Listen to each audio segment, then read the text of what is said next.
हमारे यशस्वी प्रधानमंत्री जी महिलाओं को सम्मान देने का जो विषय हमेशा उनकी चर्चा में रहता है। शासन में रहकर एक डिसीजन मेकिंग में अगर महिला का अपनी रिप्रेजेंटेशन रहती है तो बहुत गौरवान्वित होंगी महिलाएं। हमारे अटल बिहारी वाजपेयी जी रहे तब भी इस बिल को इंट्रोड्यूस किया गया था कि सब पार्टीज ने इनका समर्थन भी किया है, कैबिनेट अप्रूवल हो चुका है। ये कठोर कदम हमारी केंद्र शासित प्रदेश में जम्मू में अगर किसी ने चेंज लाई है तो यही भारतीय जनता पार्टी है।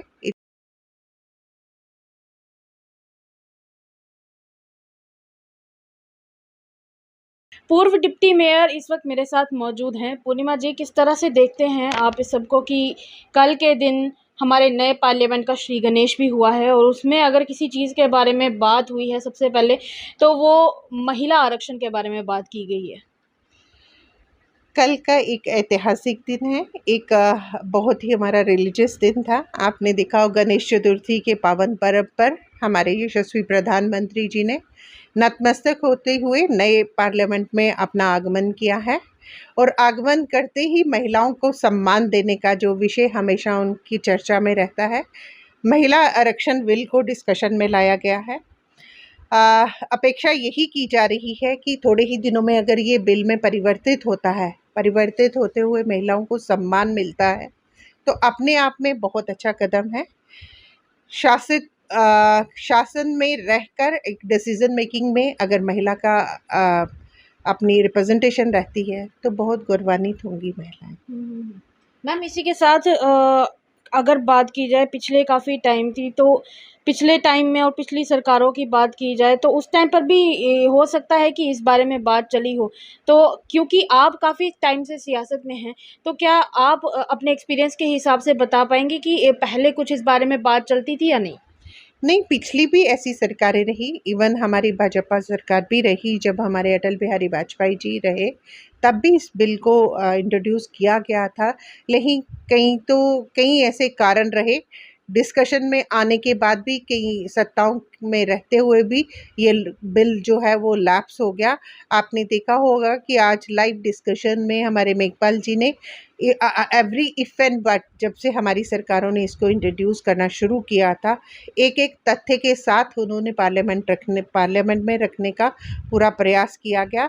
लेकिन आज सही वास्तविकता में लाने के लिए अगर हमारा कदम, एक सराहनीय कदम हमारे प्रधानमंत्री नरेंद्र भाई मोदी जी ने इसको लाया है। आपने देखा है कि सब पार्टीज ने इनका समर्थन भी किया है, कैबिनेट अप्रूवल हो चुका है। डिस्कशन के आने के बाद में कैसा रहता है आप सबके मध्य में रहेगा।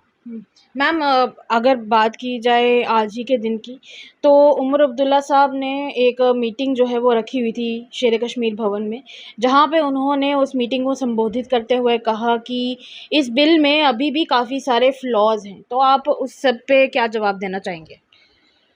पहले एक बार अगर बिल पे अगर सभी तथ्यों को देखते हुए उस पर डिस्कशंस सभी पार्टी के संयुक्त जब डिस्कशन में आता है तो जो भी इफ वर्ड्स रहते हैं, कोई फ्लॉ रहता है, वो बात की बात है कि उसमें क्या अमेंड किया जाना चाहिए, क्या इनकॉर्पोरेट करना चाहिए ताकि वो एक सही उसका स्वरूप जो है वो पब्लिक में हम ला पाएँ। ये तो बात की बातें हैं, आज उसकी एग्जिस्टेंस पे हमारी डिस्कशन हो रही है कि अगर वो एग्जिस्ट करता है उसके लिए सबकी सहमति बनती है तो एक बहुत ही पॉजिटिव स्टेप है महिला वर्ग को सम्मान देने का। आपने देखा होगा कि ये कठोर कदम हमारी केंद्र शासित प्रदेश में जम्मू में अगर किसी ने चेंज लाई है तो यही भारतीय जनता पार्टी है। इतने अच्छे जो उन्होंने चेंजेस यहाँ पे करते हुए अगर महिलाओं को सम्मान दिया है 35A को ध्वंस करके, तो यही भारतीय जनता पार्टी की पार्टी है जिन्होंने ये इन्होंने कठोर डिसीजन किया है। और अगर इस डिस्कशन को अगर बिल में वो कन्वर्ट करते हैं तो यही भारतीय जनता पार्टी और संयुक्त एक अप्रोच है, एक कॉमन अप्रोच है सब पार्टीज की, मिला जुला प्रयास है और प्रयास को परिवर्तन करना एक इम्प्लीमेंटेशन में ये भारतीय जनता पार्टी भली भांति जानती है कि कैसे इसको कानून में बदलकर हमें महिला वर्ग को सम्मान देना है। बहुत बहुत शुक्रिया बातचीत करने के लिए। धन्यवाद जी। तो ये थे मेरे साथ पूर्व डिप्टी मेयर पूर्णिमा शर्मा जी, अपनी जो राय है वो कमेंट बॉक्स में ज़रूर व्यक्त कीजिएगा और बताइएगा कि महिलाओं के लिए होने वाले इस आरक्षण की ये जो डिस्कशन चल रही हैं, इसके बारे में आप लोग क्या सोचते हैं। फिलहाल मुझे दीजिएगा इजाज़त, मिलेंगे अगले वीडियो में। देखते रहिए जो मुल्ताक।